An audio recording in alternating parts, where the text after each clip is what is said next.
Harka fuunee kabajamtoota hordoftoota qaroo miidiyaa oduu fi odeeffannoo keenya qabannee dhiyaanneetiin jirra. Hanga xumuraatti waliin akka turtan isin affeerra. Qaroo miidiyaa laayik, sheer, sabiskiraayib gochuun yaada keessanis karaa koomentiin biraan gahuun dagatinaa isin jenna. Masrii, Somaaliyaa fi Eertiriyaa waliigaltee Ankaaraa booda walgahii hatattamaa gaggeessuuf jedhame. Ministeeronni lamaan walgahii hatattamaa ministeerota sadanii Masrii, Somaaliyaa fi Eertiriyaa Asmaraatti gaggeessuuf waliigaltee irra gahaniiru. Miidiyaaleen biyya Masrii akka gabaasanitti mariin kun waliigaltee Itoophiyaa fi Somaaliyaa hordofee kan gaggeeffamudha jedhan. Ministeeronni biyyoota kanneenii dhimma kanarratti bilbilaan haasa'us gabaafameera. Sirni baniinsa waltajjii ajandaa marii walitti qabuu naannoo Oromiyaa bakka hirmaattonni qooda fudhattoonni adda addaa argamanitti eegalameera. Sagantichi bakka Koomishinarri Koomishinii Marii Biyyaalessaa Profeesar Masfin Arayaa, Koomishiinaroota Koomishinichaa biroon abbootii gadaa, haadholii siiqqee, abbootii amantii fi bakka bu'oonni hawaasaa fi qooda fudhattoonni biroon argamanitti eegaleera. Balaa tiraafikaa mudateen lubbuun namoota 12 darbuun himame. Godina Arsii Lixaa Aanaa Dodolaatti balaa tiraafikaa mudateen lubbuun namoota 12 darbuun himameera. Balichi konkolaataan deddeebisaa uummataa Roobirraa gara Shaashamannee imalaa ture konkolaataa Shaashamannee irraa gara Gada Basaasaa imalaa ture walitti bu'uudhaan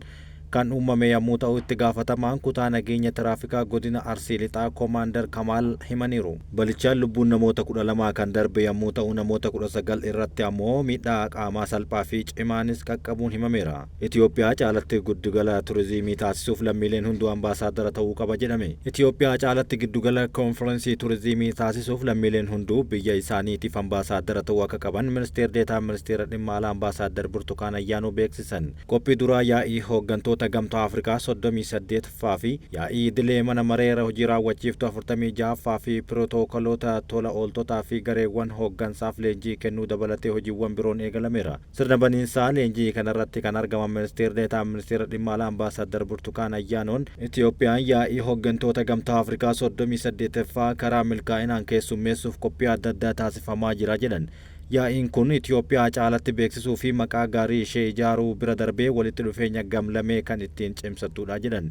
Itoophiyaan caalatti giddugala konferensii turizimii taasisuuf lammiileen hunduu ambaasaaddara ta'uu akka qabanis dhaamaniiru. Yaa'iin idilee mana marii hojii raawwachiiftuu Gamtaa Afrikaa 46ffaan gurraandhala 5 hanga 6 bara 2017 kan gaggeeffamu yommuu ta'u gurraandhala 8 fi 9 yaa'ii hooggantoota Gamtaa Afrikaa 38ffaatu gaggeeffamaa jedhame. Pirezidaant Raasib Xayyib Erdogan Itoophiyaatti daawwannaa taasisuu fi Pirezidaantiin Tarkii Raasib Xayyib Erdogan Itoophiyaa fi Somaaliyaatti daawwannaa taasisuuf jedhame. Pirezidaant Erdogan bara faranjoota 2025 baatii jalqabaa keessa Itoophiyaa fi Somaaliyaatti daawwannaa hojii taasisuuf karoorfachuu isaanii himameera. Daawwannichi jaarsummaa Recep Tayyip Erdogan waliigaltee Itoophiyaa fi Somaaliyaa gidduutti taasifame hordofeeti jedhameera. Yaa'iin hooggantoota Gamtaa Afrikaa hariiroo waloo caalmatti cimsuuf qooda olaanaa akka qabu dubbatame. Yaa'iin hooggantoota Gamtaa Afrikaa 38ffaan hariiroo waloo Itoophiyaa caalmatti cimsuuf qooda olaanaa qabaachuu ministeerri deetaa ministeera dhimma alaa ambaasaaddar Burtukaan Ayyaanoon ibsan. Yaa'ii hooggantoota Gamtaa Afrikaa 38ffaa fi walgahii idilee hojii raawwachiiftoota 46ffaa ilaalchisee tola ooltotaa fi pirootokoolii fi qajeeltotaa fi leenjiin kennamuu eegaleera. Yaa'icha milkeessuuf gaggeessuun Itoophiyaan qophiilee garaagaraa kan raawwachaa jirtu ta'us himameera. Yaa'ichi Itoophiyaa beeksisuu fi hariiroo waloo caalmatti cimsuuf gahee olaanaa akka qabus himameera. Ameerikaan Somaalilaandiif beekamtii biyyummaa akka kennitu gaafatame. Miseensa mana maree ministeera haqaa Ameerikaa kan ta'an Scott Perrin wixinee marii mana marichaaf dhiyeessan Ameerikaan Somaalilaand akka biyyaatti of dandeettee beekamtii akka kennitu gaafii dhiyeesseera. Somaalilaand waggoota 13 tasgabbii fi dimokiraasii guddiftee gaanfa Afrikaa keessatti barbaachisummaa tarsiimoo qabaachuun ishee Ameerikaan beekamtii kennuuf sababoota gahaa ta'uu himaniiru. Wixineen maree kun US hargeessatti imbaasii yookaan qoonsilaa akka bantus gaafateetiin jira. Wixineen murtee kun akka ibsutti Ameerikaan Somaalilaandiif beekamtii yoo kennite Somaalilaandiin tattaaffii farra shororkeessummaa Ameerikaa daldalaa fi tasgabbii naannoo keessatti michuu ijoo ta'uun akka dandeessus himameera. Jubbaalaand loltoota Somaaliyaa boojitee gadhiifte.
Iraanitti sababa qorra olaanaa fi hanqina humnaa mudateen biiroolee fi manneen barnootaa cufaman. Kutaalee Iraan hedduutti sababa haala qilleensaa daran qorraa fi hanqina humnaa mudateen biiroolee fi manneen barnootaa cufamuun gabaafameera. Iraan biyya madda anniisaa olaanaa qabdu yommuu taatu kuufama gaazii uumamaan addunyaa sadarkaa sadaffaa irratti argamti. Haa ta'u malee torbeewwan darbe hanqinni boba'aa cimaa ishee mudachuu hordofee dhiyeessii humna elektirikaalaa dhorkuu himameera. Magaalaa guddoo biyyattii Teheraan dabalatee kutaalee biyyattii adda addaatti sababa qilleensa daran qorraa ta'e mudatee fi fayyadama boba'aa to'achuuf manneen barnootaa fi dhaabbileen tajaajilaa cufamuun gabaafameera. Israa'el haleellaa itti fuftullee hoogganaan garee Siiriyaa ta'e waldhabdee kana keessa seenuuf fedhii akka hin qabne hin gabaase. Hoogganaan garee kanaa kaleessa akka jedhanitti biyyattii deebisanii ijaaruu irratti xiyyeeffatte waan taateef waraana haaraa keessa seenuuf fedhii hin qabdu jedhan. Saudi Arabiyaa, United Arab Emirates fi Joordaan dabalatee biyyoonni Arabaa hedduun Israa'el naannoo waraana irraa bilisa ta'e Golan Heights dhuunfachuu ishee balaaleffataniiru. Hoogganaan garee Siiriyaa bulchaa jiru Ahmad Shaaraa haleellaa Israa'el kanaaf sababa ta'uuf fakkeessaa sobaa fayyadamaa jira jedha warri qeeqxota. Kaleessa akka jedhanitti biyyattiin deebisanii ijaaruu irratti xiyyeeffatte malee waraana haaraa keessa seenuuf fedhii hin qabdu jedhan. Ahmad Shaaraa maqaa Muhammad Al-Jawlaanii jedhamuun kan beekamu yommuu ta'u hoogganaa Hayaat Tahrir al-Shaam kan sirna mootii Bashar al-Assad waggoota 15 Siiriyaa bulchaa ture kuffiseedha. Israa'el naannoo waraana irraa bilisa ta'e yookaan naannoo waraana irraa bilisaa kan bara 1973 waraana Arabaa fi Israa'el booda uumamee dabalatee gaara Hermoon kan loltoonni irra dhaabbatanii Damaasqoo arguu danda'an to'atteerti. Naannolee kana to'achuu akka hin barbaanne kan ibsitu Israa'el guutummaa Siiriyaa keessaa meeshaalee waraanaa tarsiima'oo, misaa'ela, rookettii fi keemikaalota dabalatee akka harka finciltootaatti hin kufneef barbaadeeti jechuun deebii deebisteerti. Falmii Israa'el laafaa waan ta'eef haleellaa dhiheenya kana raawwatteef sababa hin ta'u jedhan. Israa'el naannoo waraana irraa bilisa ta'e cabsitee keessatti walitti bu'iinsa uumuuf doorsifteerti jechuun Al-Sharaa miidiyaa mormitoota Siiriyaa wabeeffachuun gabaasa isaanii qoodeera. Sooriyaan waraanaan miidhamtee waan jirtuuf waldhabdee haaraadhaaf osoo hin taane waa'ee deebisanii ijaaruu irratti tasgabbii akkasumas walii galtee irratti xiyyeeffatti jedhan. Shaaraan itti dabaluudhaan nageenya mirkaneessuu fi tasgabbii uumuuf filannoon marii qofa ta'uu qaba jedhan. Raashaan waggoottan kurnaniif loltoota ishee Siiriyaa keessatti bobbaasuudhaan Asaadiin deeggartee dhumarratti kooluu galtummaa kennitee fi hariiroon Siiriyaa fi Raashaa waliin qabdu haala dantaa waliinii kabajuun ta'uu akka qabus Shaaraan dubbataniiru. Haleellaan xiyyaaraa Israa'el Gaazatti raawwattee lammiileen Falastiin 50 ol ajjeefaman. Gaazexeessitoonni, ogeeyyiin fayyaa fi hojjettoonni baraarsa namoomaa haleellaa kanaan kan du'an keessatti argamu. Israa'el gama isheetiin haleellaan kun milishoota haleellaadhaaf qophaa'an irratti kan xiyyeeffatedha jechuun haalteerti. Haleellaa qilleensaa fi lafaa Israa'el Gaazatti raawwatteen yoo xiqqaate lammiileen Falastiin 53 ol ajjeefamaniiru.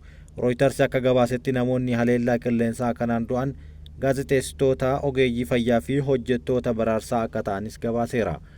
Bakka gabaa Nusaariyaat iddoowwan Israa'el haleellaa qilleensaa itti raawwatte keessatti kan turedha. Haleellaa Israa'el kan biraan kaampii baqattoota Nusaariyaat irratti raawwatteen daa'imman dabalatee namoonni 5 ajjeefamaniiru. Waraanni Israa'el gama isaatiin haleellaan kun milishoota haleellaa raawwachuuf qophaa'an irratti kan xiyyeeffate jedheera. Gaazexeessaan ajjeefames isaan waliin hojjechaa kan ture ta'uu itti dabalaniiru. Israa'el kibba Kaan Yuunis kan dhaabbata mootummoota gamtoomaniitiin hoogganamuu fi bakka buqqaatonni kunneen itti kooluu galanitti yakka kana kan raawwattedha. Haleellaa qilleensaa mana Ahmad bin Abdulaziz irratti raawwatteenis namoonni 20 ol ajjeefamaniiru. Haleellaa biraa mana barumsaa Noorzarni Baay irratti raawwatteen lammiileen Falastiin 43 ajjeefamaniitiin jiru. Doonii boba'aa Raashaa 2 Galaana Gurraachaa keessatti miidhaan cimaan qaqqabe. Galaana Gurraachaa keessatti dooniiwwan boba'aa Raashaa 2 miidhaan cimaan irra gahuu isaanii qondaaltonni Raashaa kan himan yommuu ta'u, balaan kun kan uumame dhangala'uu boba'aatiin wal qabateeti jedhan. Balaa kanaan yoo xiqqaate miseensi hojjettoota doonii keessaa tokko du'eetiin jira. Taateen kun kan mudate sarara Kerch kan Raashaa fi Kirimiyaa adda baasuttidha.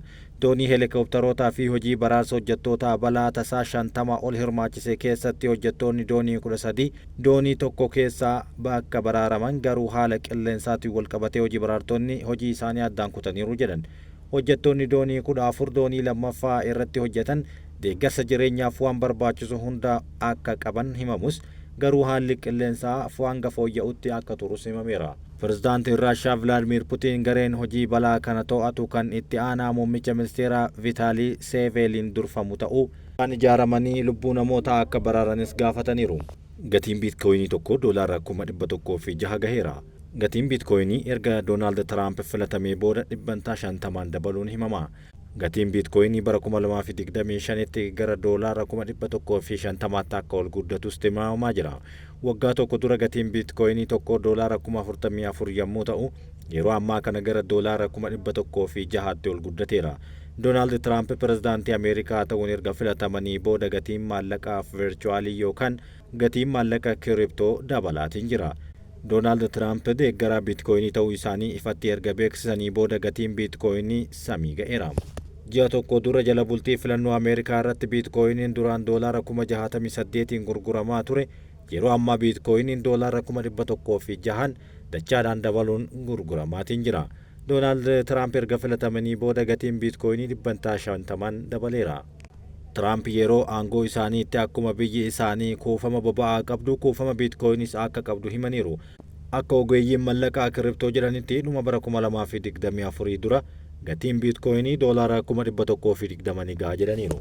Akkasumas bara 2025tti gatiin biitkoyinii tokko gara doolaara 1,150tti akka ol guddatu himaniiru. Waggoottan 5 dhufan keessatti ammoo gara doolaara miiliyoona 1tti ol guddachuus danda'a jedhu. Ji'a tokko booda pirezidaantii Ameerikaa ta'uun aangoo kan fudhatan Doonaald Tiraamp hoogganaa kaffaltii PayPal duraanii deeggaraa fi daldala maallaqa kiriptoo akka ta'an Deevid Saaks itti gaafatamaa dhimma sammuu namtolchee fi kiriptoo ta'uun muudeetiin jira. Kabajamtootaa fi hordoftoota Qaroo Miidiyaa oduun keenya ammaaf qopheeffanne kan hangammaatti dhaggeeffattan ture. Isin waliin kan ture Anamiin Shubbiseetii waan nu dhaggeeffattaniif galatooma.